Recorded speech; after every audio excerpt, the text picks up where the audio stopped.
যারা চলমান এইচএসসি ও সমমান পরীক্ষা 2026 এর কোনো বিষয়ে অংশগ্রহণ করতে পারেনি, তারা চট্টগ্রাম শিক্ষা বোর্ডের ইতিমধ্যে স্থগিত হওয়া সংশ্লিষ্ট বিষয়ে অভিন্ন প্রশ্নপত্রে শিক্ষা মন্ত্রণালয় কর্তৃক নির্ধারিত একই তারিখে ওই সময়ে পরীক্ষা অংশগ্রহণ করতে পারবেন। সুস্থ জীবন, সুন্দর পৃথিবী।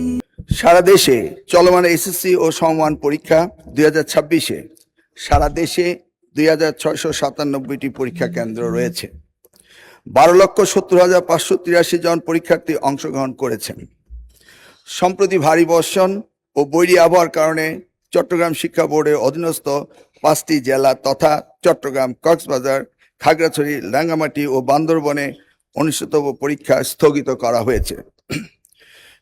চট্টগ্রাম শিক্ষা বোর্ডের বাইরেও ঢাকা সহ দেশের কিছু কিছু জেলায় বিচ্ছিন্নভাবে কিছু পরীক্ষার্থী বৈরী আবহাওয়া ও বহুবিধ কারণে নির্ধারিত পরীক্ষায় অংশগ্রহণ করতে পারেনি।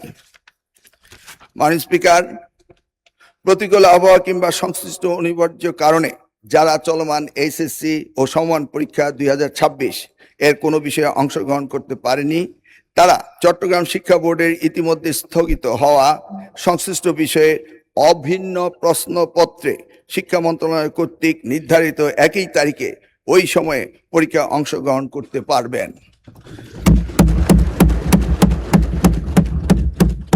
মাননীয় স্পিকার, যেহেতু এইচএসসি পরীক্ষা শিক্ষার্থীদের জীবনে একটি অত্যন্ত গুরুত্বপূর্ণ ধাপ, তাই বিশেষ বিবেচনায় এই বিশেষ সুযোগ প্রদান করা হলো।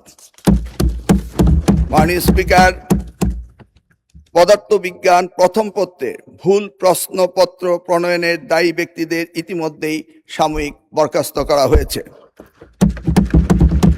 মাননীয় স্পিকার, আমি আবারও আশ্বস্ত করছি, পদার্থবিজ্ঞান প্রথম পত্র 6 নম্বর প্রশ্ন এবং 7 নম্বর প্রশ্নে যে ভুল হয়েছে তার জন্য পরীক্ষার্থীদের পূর্ণ নম্বর দেওয়া হবে।